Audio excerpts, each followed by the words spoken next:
Terpantas, terkini dan sahih. Bila-bila masa, di mana jua. Berita di jari. Subscribe YouTube Bulletin TV3. Bulletin 1.30, anda bersama saya, Nik Muniran Hassan. Tajuk utama tengah hari ini. Vaksin COVID-19 pertama tiba di tanah air Ahad ini. SOP jemaah Malaysia dikemas kini penuhi syarat Arab Saudi.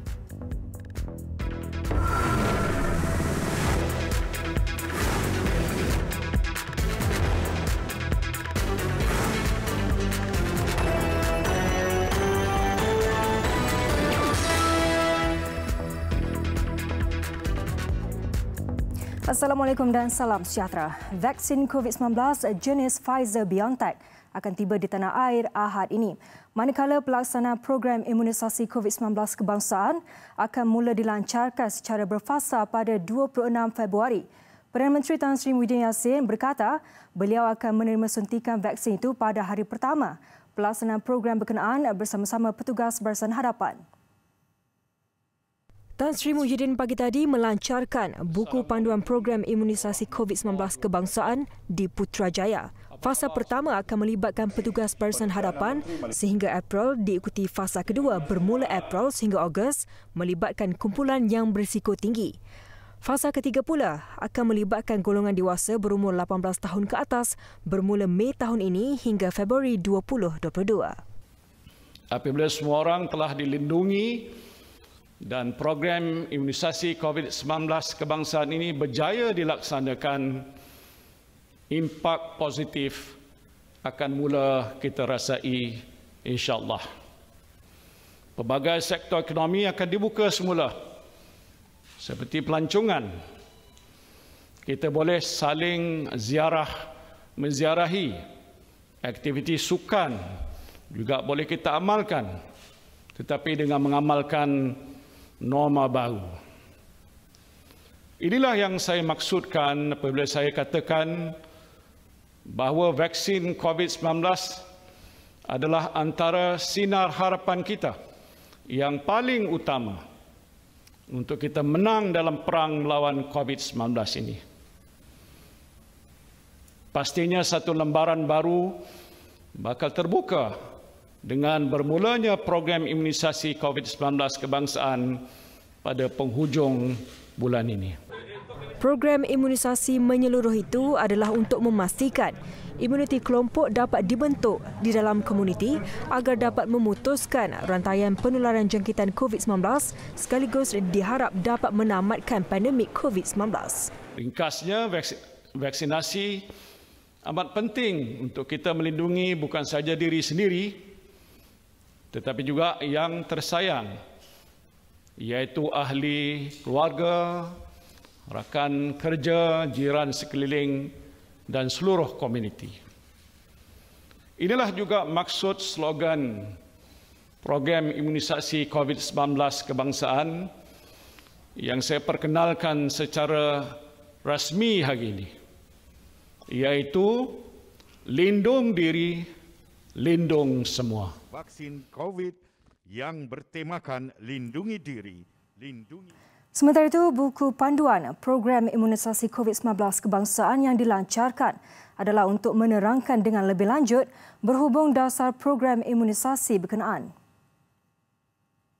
Oleh itu, janganlah kita mengambil mudah tentang perkara ini. Apabila tiba masanya, jangan berlengah-lengah untuk mendaftar bagi mendapatkan vaksin. Ingatkan saudara mara dan juga rakan-rakan untuk turut serta. Pastikan kita hadir pada waktu yang telah ditetapkan untuk dos pertama dan juga dos kedua. Kerana apabila diri kita dilindungi, kita juga dapat melindungi yang lain, terutamanya orang yang disayangi. Buku panduan itu diterbitkan untuk menerangkan dengan lebih lanjut berhubung dasar program imunisasi dan menjadi rujukan semua. Ia boleh dimuat turun melalui laman web vaksincovid.gov.my.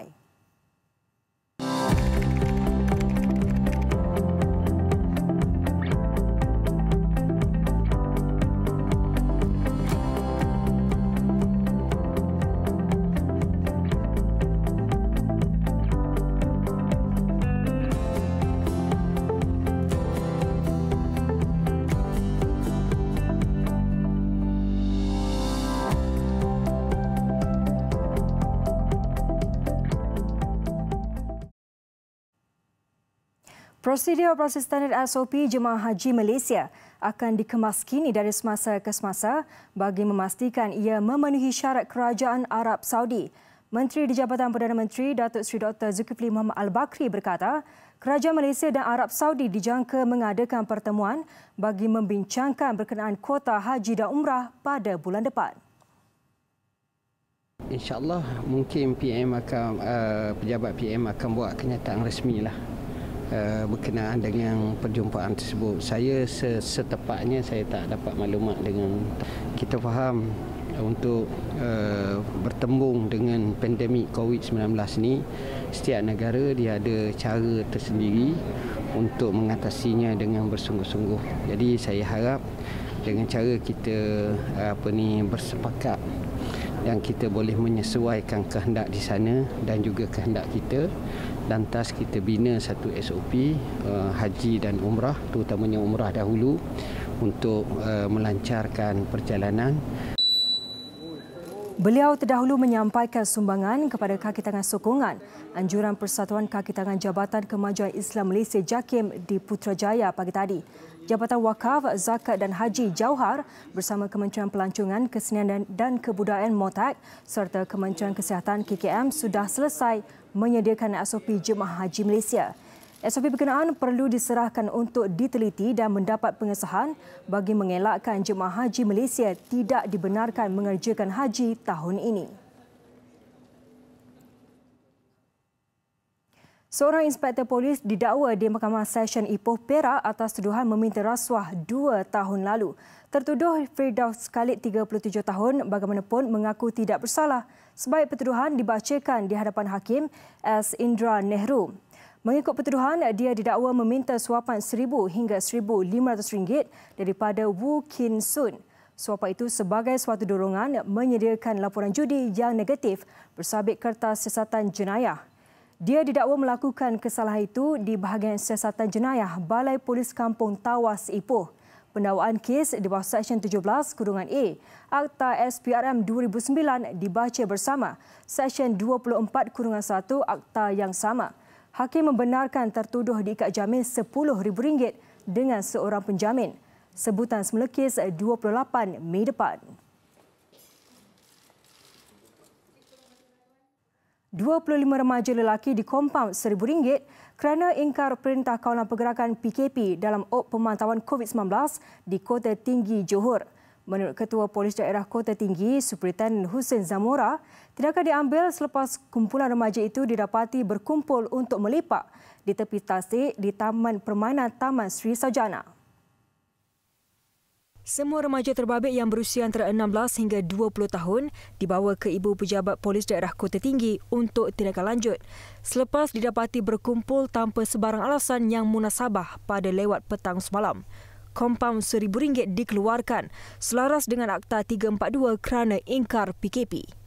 Di samping itu juga pihak kami juga telah berjaya menahan seramai 3 orang lelaki Melayu di sebuah restoran kerana gagal mematuhi arahan Ketua Pengarah Kesihatan iaitu berkumpul 3 orang dalam satu meja di bawah peraturan 16-. Operasi malam tadi juga membabitkan pemantauan kesalahan lalu lintas. Sebanyak 8 saman telah dikeluarkan atas pelbagai kesalahan melibatkan pengubahsuaian kenderaan tidak mengikut spesifikasi yang ditetapkan dan tidak mempunyai lesen memandu.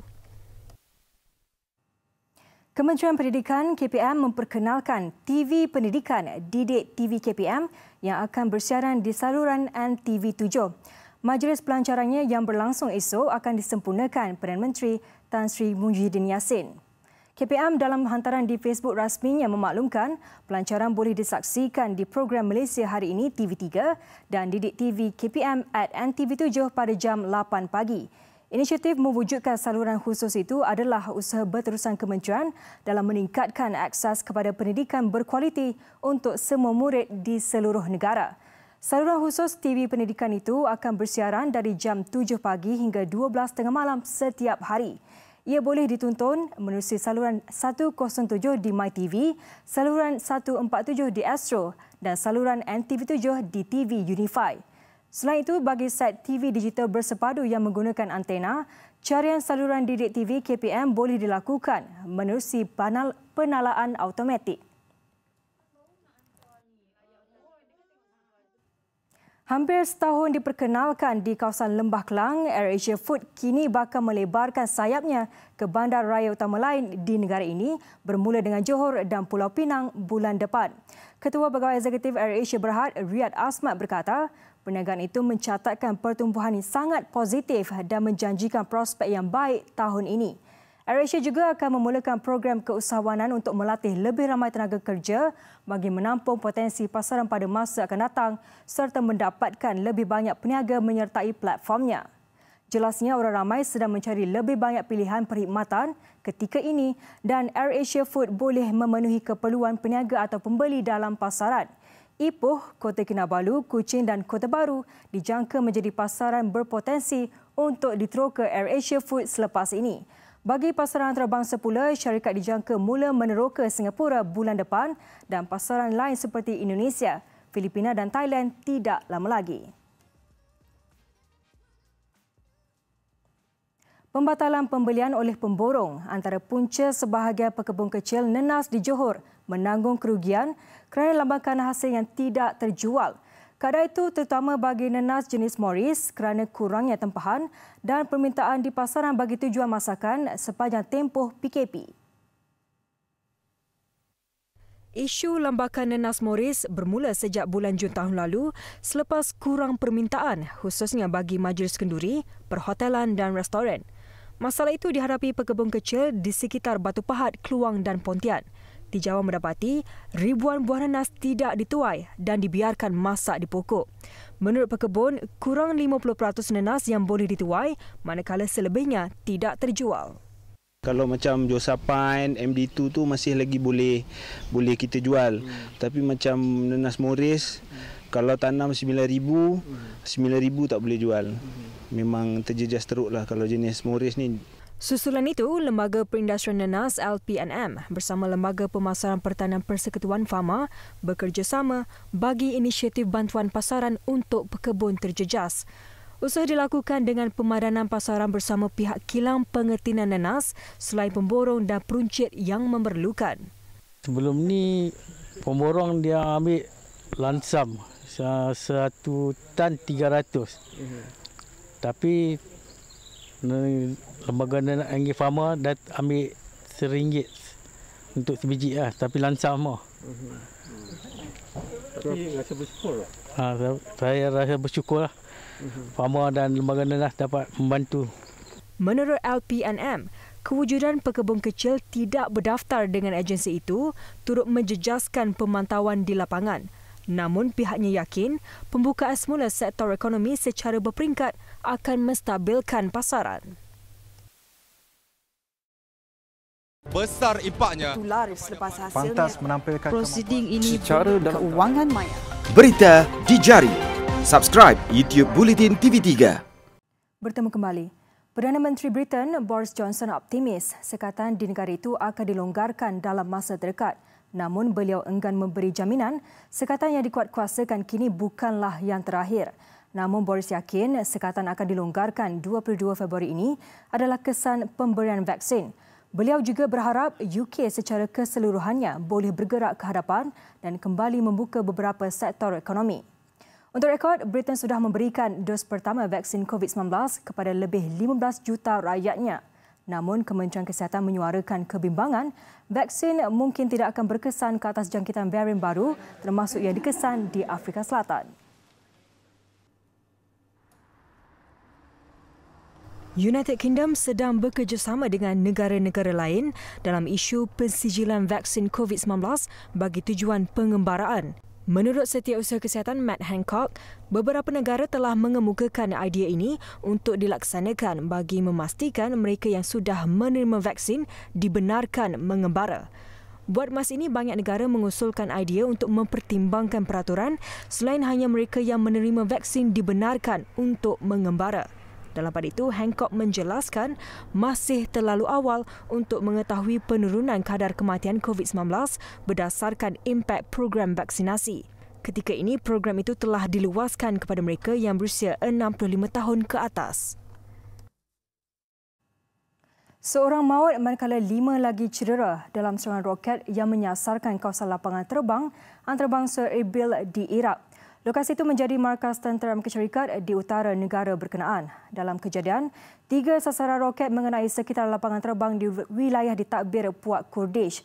Serangan mengakibatkan kerosakan premis pameran kenderaan, jentera pasukan keselamatan dan sebahagian besar jalan raya utama. Roket berkenaan dipercayai dilancarkan dari selatan Erbil di sempadan wilayah Kirkuk. Bagaimanapun, tiada pihak mengaku bertanggungjawab mendalangi serangan. Pihak berkuasa tidak menolak kemungkinan insiden didalangi puak pemisah sebagai tanda amaran. Kawasan terbabit kini ditutup sementara bagi kerja pembersihan dan siasatan. New Zealand menerima ketibaan kumpulan pertama vaksin COVID-19. Ia membabitkan 60,000 dos vaksin yang dibangunkan Pfizer. Pemberian semua dos itu akan mengutamakan kumpulan pekerja yang mengawal pintu masuk negara.